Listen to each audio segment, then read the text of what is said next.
The council chamber of the Deathworld Alliance buzzed with the sound of 1,000 different environmental suits working overtime.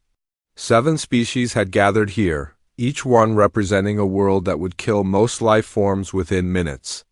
The chamber itself was a marvel of engineering, divided into sections that could accommodate beings who breathed acid, LIVD in radiation, or required crushing gravity to survive. Ambassador Thane adjusted his breathing apparatus as he reviewed the latest intelligence reports. The Kreth had evolved on Meltos, where acid rain fell constantly and the very air could dissolve metal. His people had become living weapons, their skin thick enough to resist chemical burns, their lungs capable of processing toxins that would kill other species instantly. Around him, the other Alliance members represented similar evolutionary nightmares. The Vraxi delegation sat in their radiation-shielded section, their bodies glowing with the energy they absorbed from their radioactive homeworld. The Nillians floated in zero-gravity chambers, their forms adapted to life in the vacuum of space. The Tauren breathed liquid mercury, while the plasma dwellers existed at temperatures that would melt steel. Each species had earned their place in the Alliance through sheer survival of conditions that defied imagination. Today, they would discuss the newest species to make contact with the galaxy.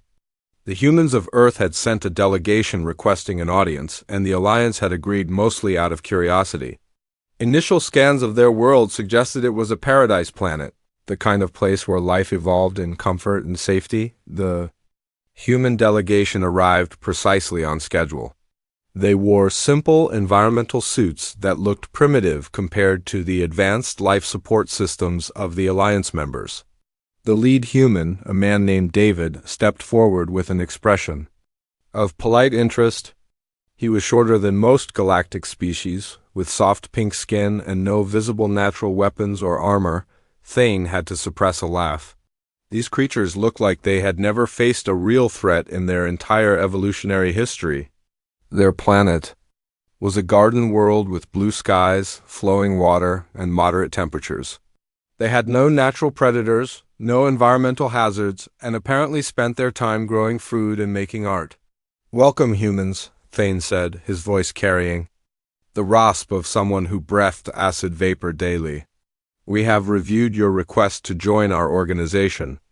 However, the Deathworld Alliance is reserved for species who have proven themselves capable of surviving in the most extreme conditions the galaxy has to offer."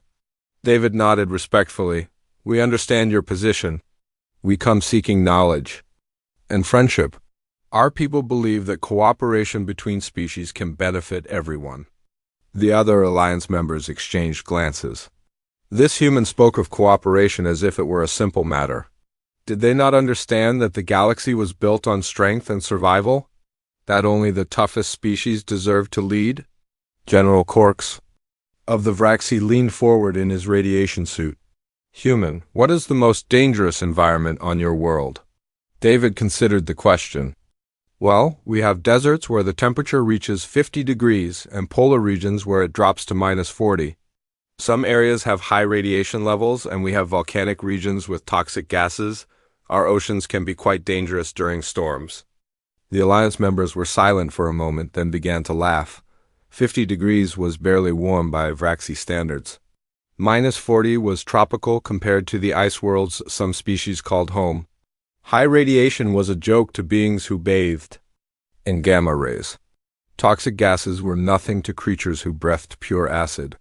"Your world," said Representative Vilt of the Nullians. "It sounds like a vacation resort." David smiled. "It can be peaceful, yes, but it has its challenges." Thane made his decision. These humans were clearly a weak species that had evolved in comfort.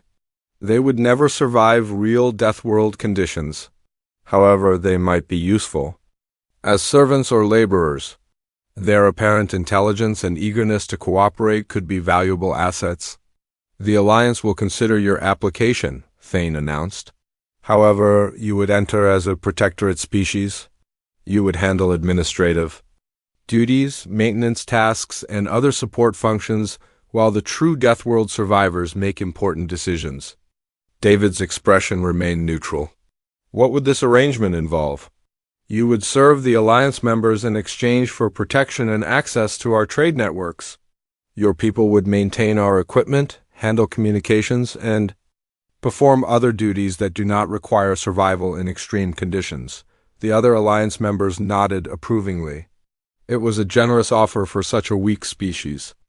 The humans would gain access to advanced technology and galactic civilization, while the Alliance would get willing servants who seemed intelligent enough to be useful. We would need to discuss this with our people, David said carefully.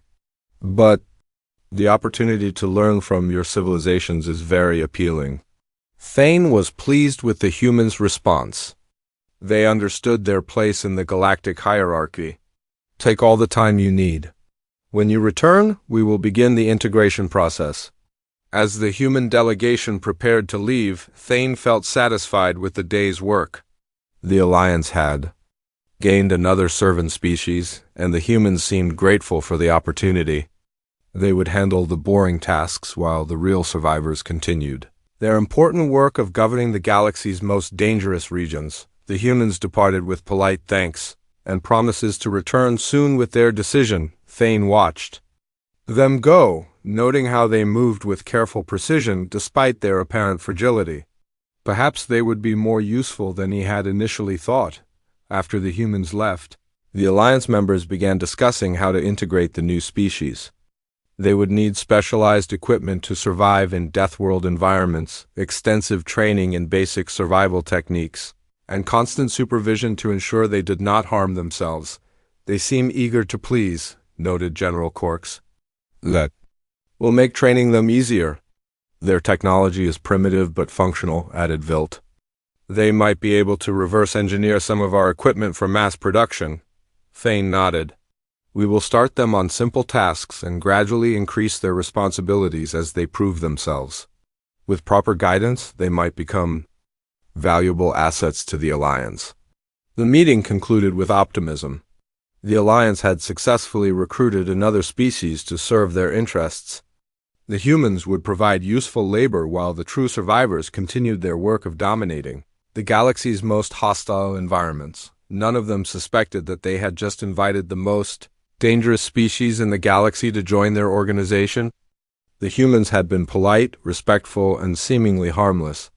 They had described their world in terms that made it sound like a paradise compared to the hellish conditions the Alliance members called home. The truth about Earth and humanity would remain hidden for now. The Alliance believed they had found willing servants. The humans had found potential teachers.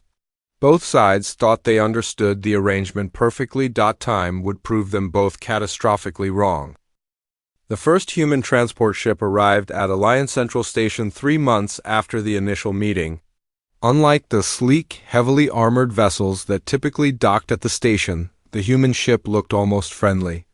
It had rounded edges, large windows, and what appeared to be decorative elements along its hull. Station Commander Vex watched the docking procedure with interest. The humans had agreed to the protectorate arrangement, and he was curious to see how well they would adapt to life among the galaxy's most dangerous species.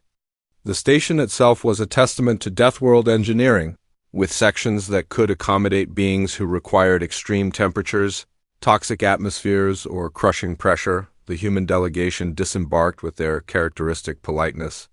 They wore the same simple environmental suits as before, but now they carried equipment bags and what looked like personal belongings. Rita, the woman who had been appointed as their liaison, approached Vex with a respectful nod. Commander, we appreciate the opportunity to work with the Alliance. Our people are eager to learn from your experience. Vex studied the humans carefully.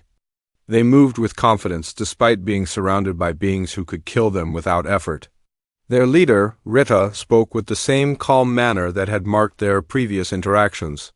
Perhaps they were more resilient than he had initially thought. Your first assignment will be maintenance duties in the lower sections, Vex explained.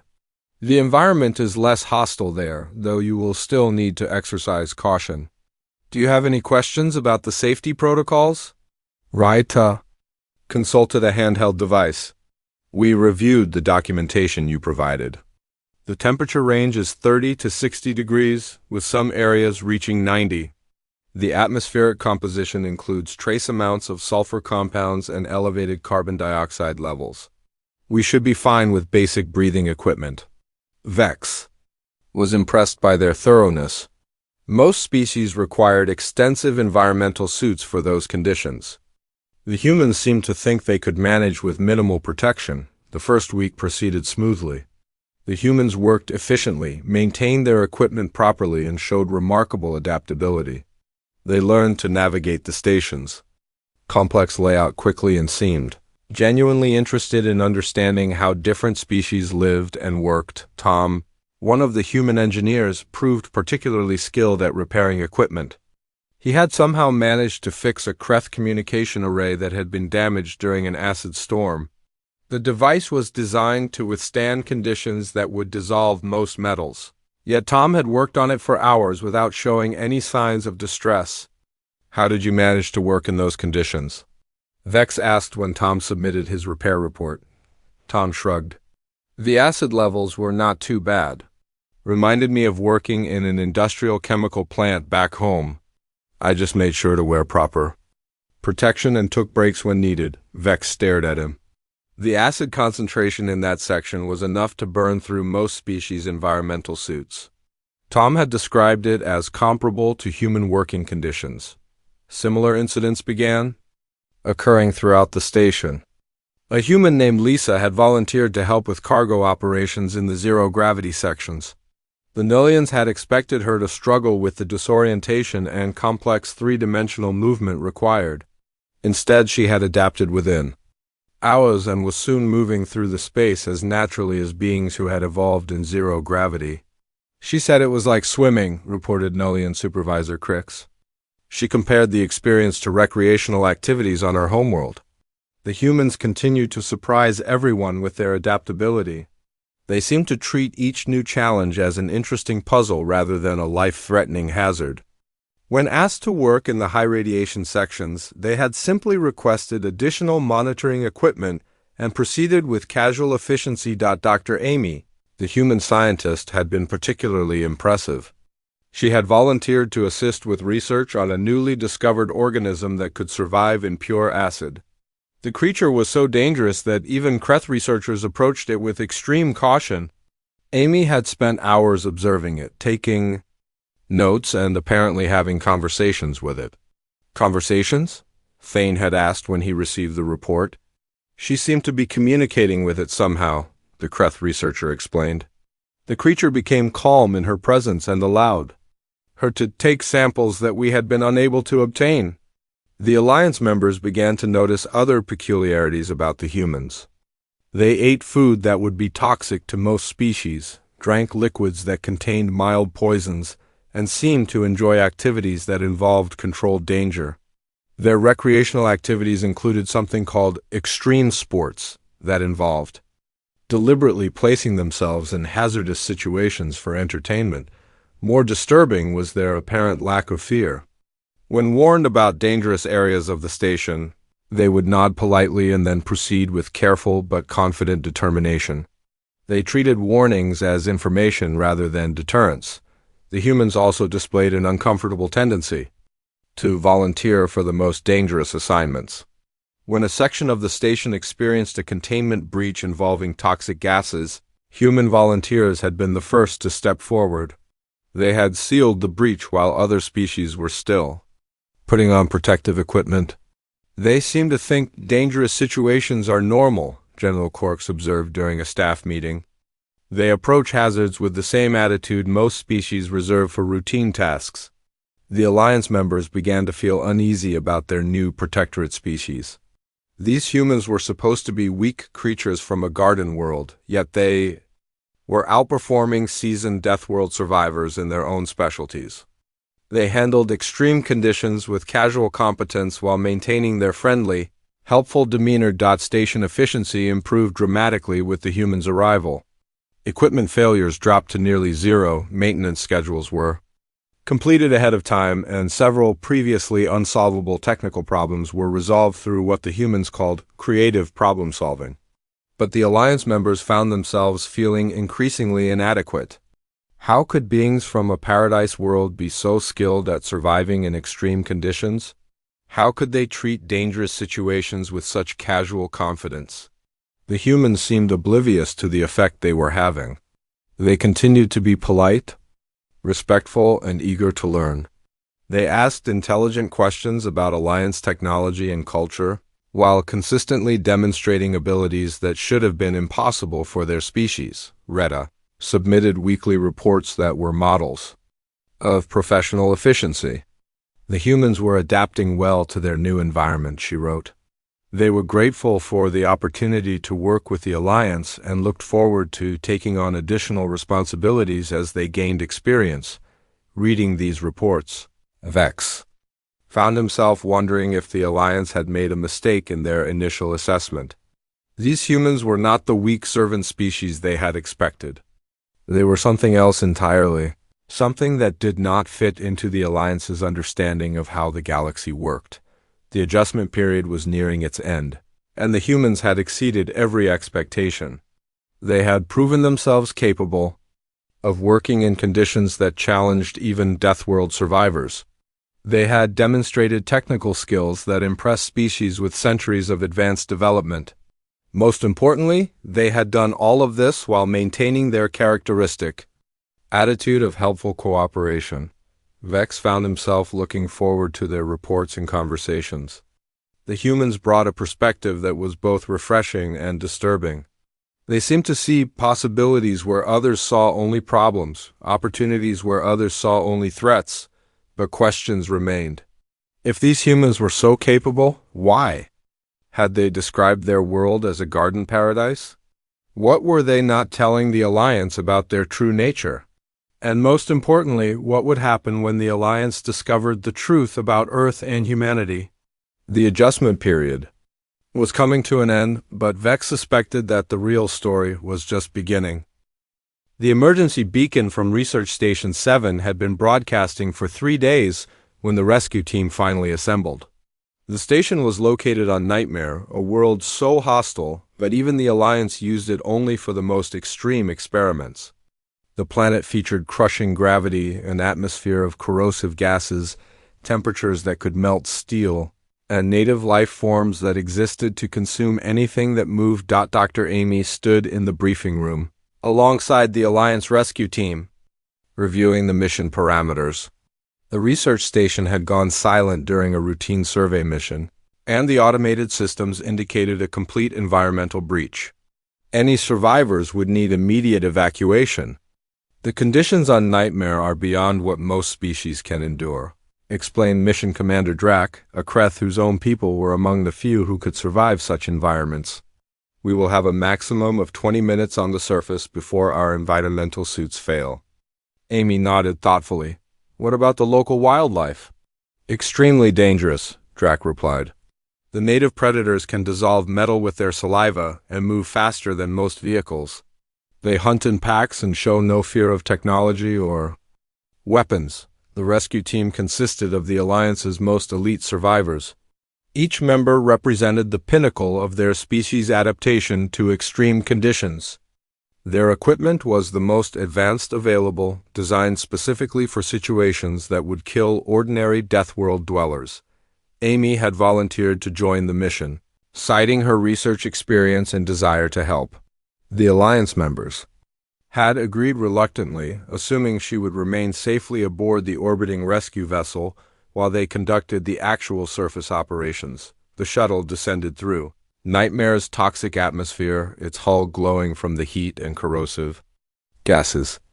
The landscape below was a hellscape of volcanic activity, acid lakes, and twisted rock formations. The gravity was crushing, nearly 3 times what most species considered normal. Remember, Drac announced as they approached the landing site. We stay together, move quickly, and extract immediately if we encounter native life forms. The environment will kill us faster than any predator. The team prepared for deployment. Each member wore the most advanced environmental suit available, with multiple backup systems and emergency protocols.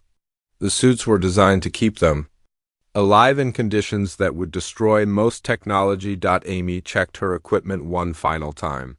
Her suit was simpler than the others, designed for basic environmental protection rather than extreme survival. She had supplemented it with additional breathing apparatus and protective gear, but nothing approaching the level of protection the Alliance members wore. "Are you certain about this?" asked Dr. Zent, the Vraxi team scientist. "The radiation levels alone will be lethal to most species," Amy smiled. "I appreciate your concern, but I should be fine. The conditions remind me of some areas on Earth." The Alliance members exchanged glances. They had heard humans make similar comparisons before, but this was nightmare. No garden world could possibly have environments comparable to this hellscape. The shuttle landed with a thunderous crash, its landing gear sinking into the semi-molten surface. The team prepared for immediate deployment. Knowing that every second of delay increased their danger, they emerged onto the surface of Nightmare in a tight formation, their equipment immediately registering the hostile environment. The gravity was overwhelming, the heat was intense, and the atmospheric composition was toxic to most forms of life. Amy stepped onto the surface and looked around with interest. The landscape was spectacular in its hostility, with geysers of acid erupting from the ground and streams of molten rock flowing between twisted metal formations. The sky was a roiling mass of toxic clouds, and the air itself seemed to burn. "The research station is 2 kilometers that way," Drac announced, pointing toward a distant structure barely visible through the haze. "We need to move quickly." The team began their advance across the hellish terrain. The Alliance members moved with practiced efficiency, their equipment straining against the extreme conditions. Their suits were already showing signs of stress, and they had been on the surface for less than 5 minutes. Amy kept pace with the team, her lighter equipment allowing her to move more freely. She seemed to be adapting to the gravity and atmosphere better than expected, occasionally pausing to examine interesting geological formations or take readings with her instruments. "How is your suit holding up?" Drac asked, concerned about the humans' apparent lack of proper protection. "It's fine," Amy replied. "The heat is manageable, and the gravity is similar to deep ocean conditions. The atmospheric composition is challenging, but not too different from working in a chemical processing plant." The Alliance members stared at her in confusion. She had just compared Nightmare to human working conditions. Again, they encountered their first native predator 10 minutes into the mission. The creature was a writhing mass of metal and acid, twice the size of their shuttle and moving with impossible speed. It spotted the team immediately and began charging toward them with clear hostile intent. "Defensive positions," Drac commanded, bringing his weapons to bear. "Prepare for combat." The team formed a protective circle, their advanced weapons ready to engage the approaching monster. The creature's roar shook the ground, and its acidic breath began dissolving the rocks around them. Amy stepped forward, directly into the creature's path. "Amy, get back!" Drac shouted, but she was already moving toward the predator. The creature slowed as it approached her, its roar diminishing to a curious rumble. Amy extended her hand slowly, speaking in soft, reassuring tones. The predator sniffed at her cautiously, then began to circle around her with what appeared to be playful behavior. "It's okay," Amy called back to the team. "She's just curious about strangers in her territory. She's not actually aggressive." The Alliance members watched in stunned silence as Amy petted the creature that could dissolve their equipment with its saliva. The predator seemed to enjoy the attention, making rumbling sounds that might have been contentment. "How?" was all Drac could manage. "She's similar to creatures we have on Earth," Amy explained. "You just need to approach them correctly. She's actually quite intelligent." The team reached the research station without further incident, the native predator following them like a curious pet. Amy had somehow established communication with several other creatures along the way, each one responding to her presence with interest rather than hostility. The station was in ruins, its advanced construction unable to withstand the planet's extreme conditions. The research team had evacuated successfully, but their equipment and data were scattered across the wreckage. Amy spent the next 3 hours on the surface, helping to salvage what they could from the station. The Alliance members watched in growing amazement as she worked in conditions that were testing the limits of their own survival equipment. She moved with casual efficiency, occasionally pausing to interact with the local wildlife or take detailed readings of the environment. "This is impossible," Dr. Zint muttered, watching Amy calmly repair a piece of equipment while standing in a pool of acid. "No species should be able to survive these conditions without proper protection." When they finally returned to the shuttle, Amy had collected more research data than the original team had gathered in weeks. She had also somehow convinced several of the native creatures to help with the salvage operation.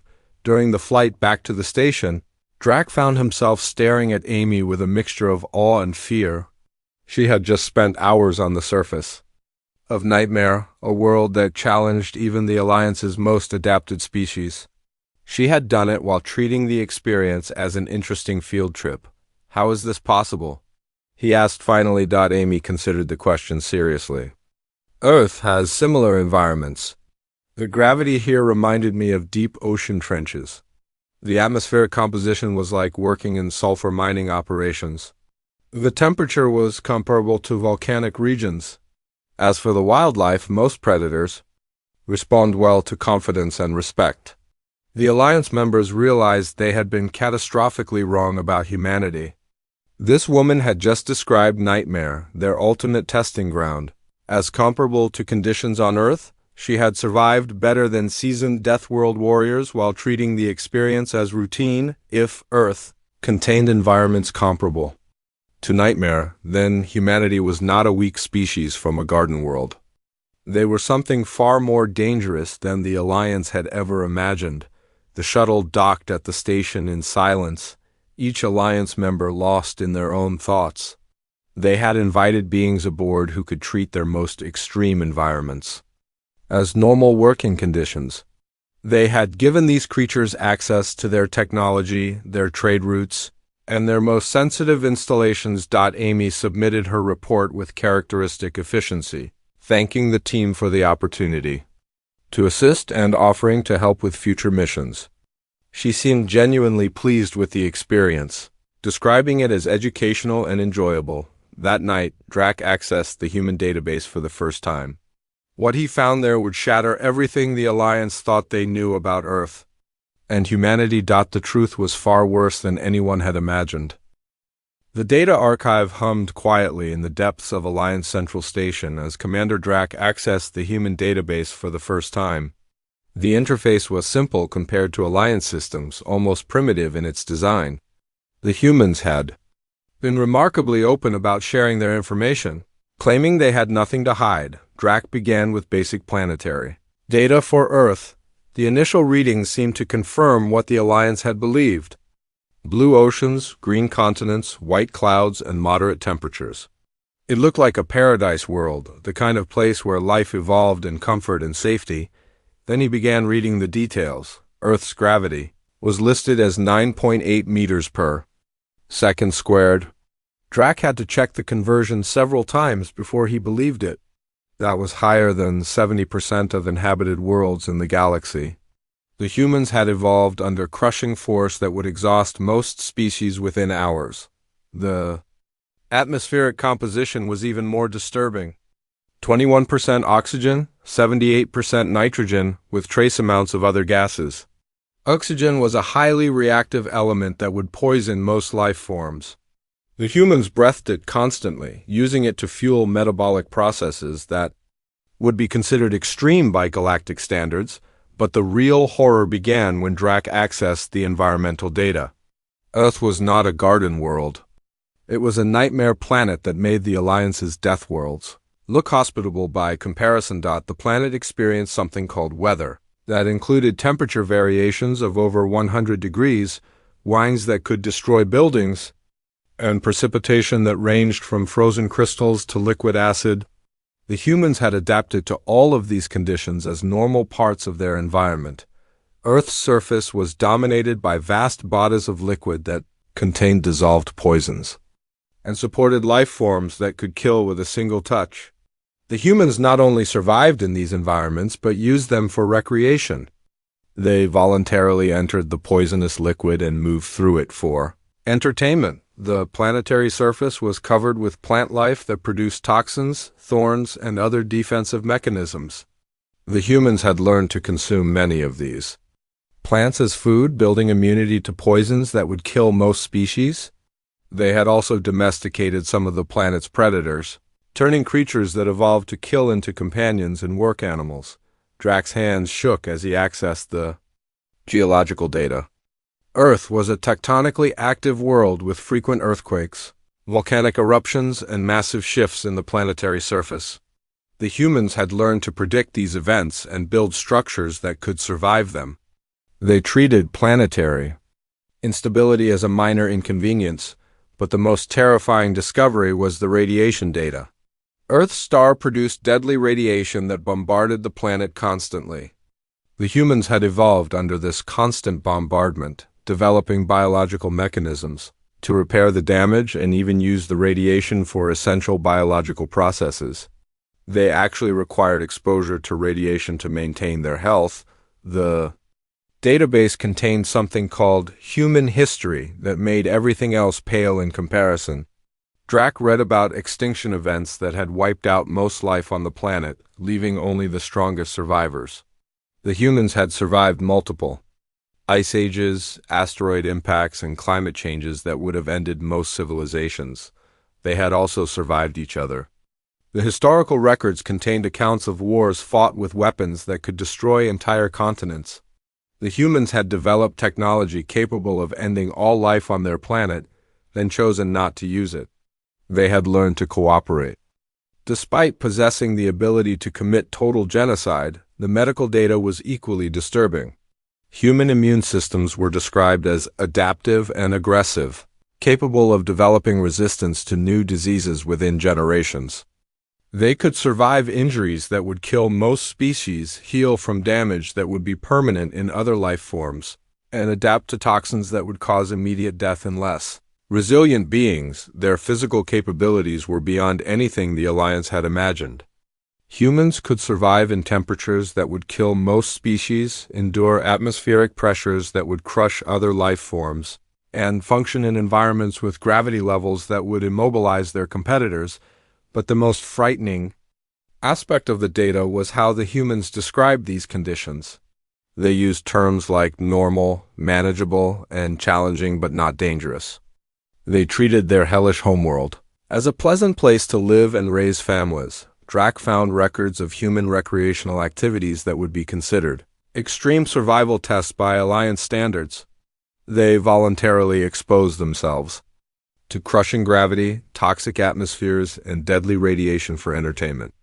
They competed to see who could survive the most extreme conditions for the longest periods. The humans had also developed something called extreme sports that involved deliberately placing themselves in mortal danger for fun. They would throw themselves from great heights, navigate through crushing pressure, and expose themselves to conditions that would terrify seasoned Deathworld survivors. Their exploration records were equally disturbing. The humans had already begun expanding beyond their homeworld, establishing colonies and environments that would challenge even the Alliance's most adapted species. They treated space exploration as an exciting adventure rather than a deadly necessity. The database contained detailed analyses of other worlds that humans had visited or studied. Their assessments were written in the same casual tone they used to describe their own planet. Worlds that the Alliance classified as extremely hazardous were described as interesting or suitable for colonization with minor modifications. Drax realized that the humans had been holding back during their entire association with the Alliance. Everything they had shown, every capability they had demonstrated, was them trying not to frighten their hosts. They had been polite guests in a galaxy they could have conquered without effort. The Alliance had invited the most dangerous species in the galaxy to join their organization, and the humans had accepted because they thought it would be educational. They had not sought to dominate or conquer. They had simply wanted to learn about different forms of life and share their own knowledge. The implications were staggering. If humans considered Alliance Deathworlds to be normal working environments, then the Alliance's entire foundation was meaningless. The organization had been built on the premise that surviving extreme conditions made them superior to other species. Humanity's existence invalidated that premise entirely. Drac continued reading through the night, each new discovery more disturbing than the last. The humans had evolved on a world that was more hostile than anything in Alliance space. They had survived conditions that would end most civilizations. They had developed capabilities that made them living weapons while maintaining a culture based on cooperation and mutual assistance. By morning, Drac understood why the humans had been so polite and helpful. They had been trying to fit in with what they perceived as a more advanced civilization. They had not realized that they were the apex predators in a galaxy of prey species. The Alliance had made a terrible mistake. They had invited beings aboard who could treat their most extreme environments as vacation destinations.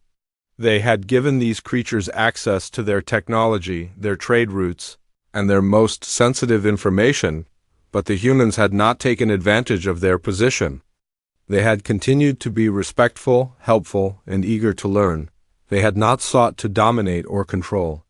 They had simply wanted to be part of something larger than themselves. Drac realized that the Alliance was facing a choice. They could continue to pretend that they were the superior species, maintaining their positions through lies and deception. Or they could accept the truth and find a new way to exist in a galaxy where humanity represented the new standard for survival and adaptability. The database contained one final piece of information that made Drac's decision for him.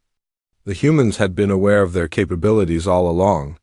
They had deliberately downplayed their abilities because they did not want to intimidate or threaten their new allies. They had been trying to protect the Alliance from the truth about their own inadequacy. That level of consideration and restraint from beings who could have conquered the galaxy without effort was more terrifying than any weapon or environmental hazard.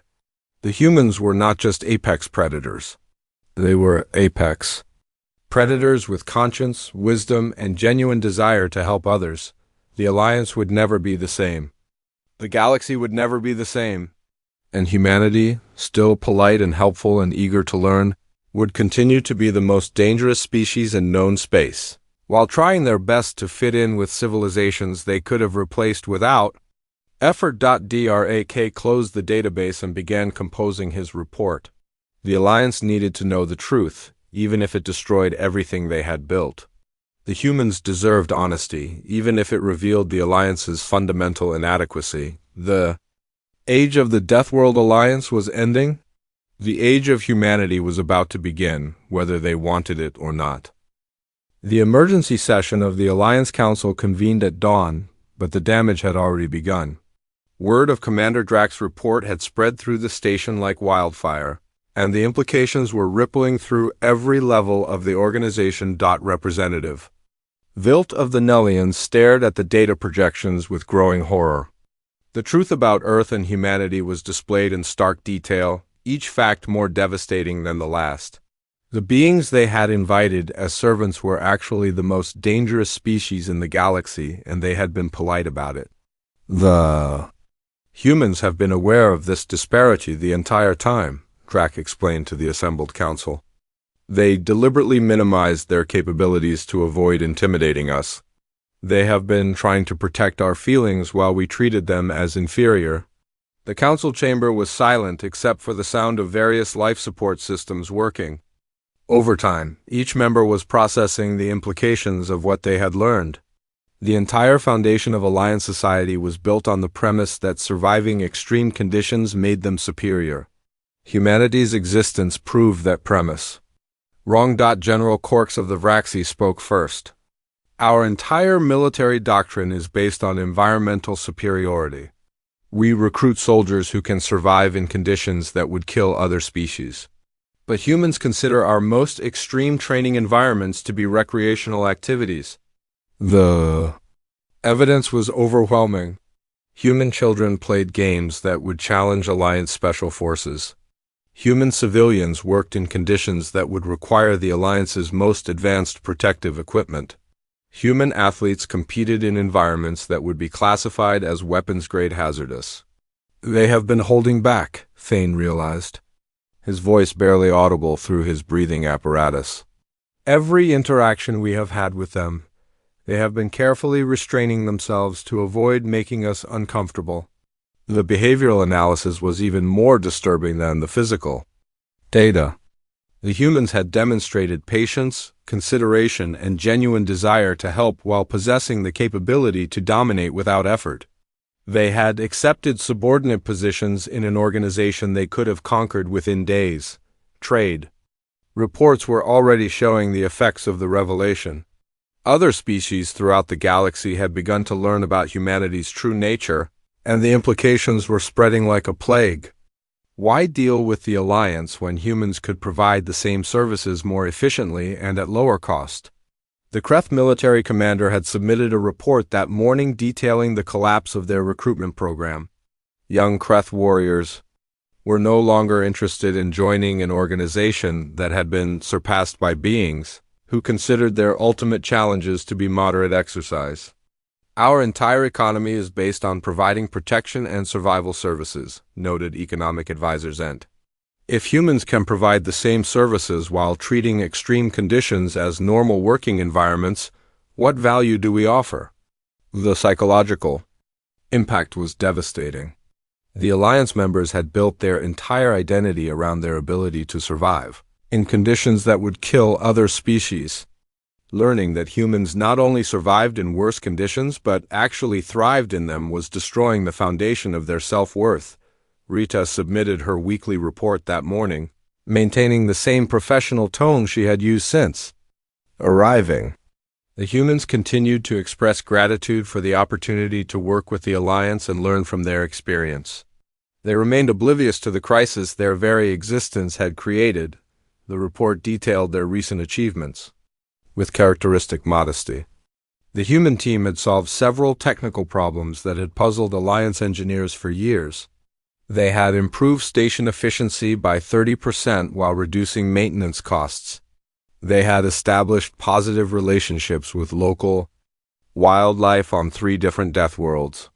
They are thanking us for the privilege of being our servants, Vilt said bitterly, while demonstrating capabilities that make us irrelevant. The economic data was equally devastating. Human colonies were expanding throughout the galaxy at an unprecedented rate, establishing settlements in environments that the Alliance had considered uninhabitable. Other species were abandoning Alliance territories to join human settlements that offered better living conditions and opportunities. The Tauran delegation had submitted their withdrawal notice that morning. Their representative explained that they could no longer justify the expense of Alliance membership when humans offered superior services at a fraction of the cost. Similar notices were expected from other member species within days. We built our civilization on exclusivity, Thane observed. We convinced ourselves that survival in extreme conditions made us special. The humans have proven that we are merely specialized. The military implications were even worse. Alliance forces were designed to operate in environments that would kill conventional troops. But humans could deploy soldiers who treated those same environments as normal operating conditions while possessing superior technology and tactics. Several border conflicts had already been resolved through human intervention. The humans had offered their services as neutral mediators, and their reputation for competence and fairness was spreading rapidly. Species that had previously required Alliance protection were turning to humanity for assistance. The social fabric of Alliance society was unraveling. Young Alliance citizens were abandoning traditional careers to work with human organizations. The promise of learning from beings who had mastered survival on the ultimate Deathworld was irresistible to ambitious individuals. They are not conquering us, General Quarks realized. They are making us obsolete through simple competence. The humans continued their work with the same dedication they had shown from the beginning. They maintained equipment, solved problems, and offered assistance with genuine enthusiasm. They seemed genuinely puzzled by the growing tension among Alliance members but remained focused on their duties. Amy had submitted a research proposal for a joint expedition to explore a newly discovered world that, preliminary scans suggested, was even more hostile than Nightmare. She had described the opportunity as exciting and educational, offering to lead the mission personally. "She wants to explore a world that would kill us within minutes," Dr. Zent said in amazement. "And she is excited about it." The Alliance faced an impossible choice. They could continue pretending that they were superior while humans demonstrated their inadequacy daily, or they could acknowledge the truth and accept their new position in a galaxy where humanity represented the new standard. Some members advocated for aggressive action, suggesting that the Alliance should use their advanced technology to eliminate the human threat before it spread further. But even the most militant voices acknowledged that such action would likely fail. The humans had already demonstrated their ability to adapt to and overcome extreme challenges. Others suggested negotiating a partnership that would allow the Alliance to maintain some relevance while acknowledging human superiority. But the psychological cost of such an arrangement would be devastating to species that had built their entire identity around their unique survival capabilities. "We have 3 options," Thane announced during the final council session. "We can fight beings who treat our ultimate weapons as recreational equipment. We can serve beings who are trying to protect our feelings while demonstrating our inadequacy. Or we can dissolve the Alliance and allow our member species to find their own paths in a galaxy dominated by humanity." The vote was unanimous. The Deathworld Alliance would formally dissolve within 6 months, allowing member species to pursue individual relationships with humanity or other galactic powers. The organization that had dominated the galaxy's most dangerous regions for 3 millennia would end not through conquest, but through simple obsolescence. Rita received the news with characteristic grace and genuine concern. She immediately offered human assistance with the transition process, suggesting that many Alliance members might find valuable roles in human organizations. The humans remained committed to learning from Alliance experience and maintaining positive relationships. "We never intended for this to happen," Rita explained to the departing council members. "We were just trying to fit in and learn from your expertise." That response perfectly captured the fundamental difference between humanity and the Alliance. The humans had never sought to dominate or replace anyone. They had simply existed, demonstrating capabilities that made the Alliance's entire foundation irrelevant while trying their best to be helpful and respectful. The final irony was that the humans would inherit the galaxy not through aggression or ambition, but through competence and consideration. They would become the dominant species because they were better at survival while maintaining the values that made them worth following. The age of the Deathworld Alliance was over. The age of humanity had begun, guided by beings who treated the galaxy's most extreme challenges as opportunities for growth and cooperation. The universe would never be the same, and perhaps that was exactly what it needed. Commander Drax submitted his final report as the Alliance dissolved around him. The humans had conquered them through kindness, defeated them through competence, and replaced them through simple excellence. It was the most thorough victory in galactic history, achieved by beings who had never intended to fight. The galaxy belonged to humanity now, whether they wanted it or not. And knowing humans, they would probably try to share it with everyone else while apologizing for the inconvenience.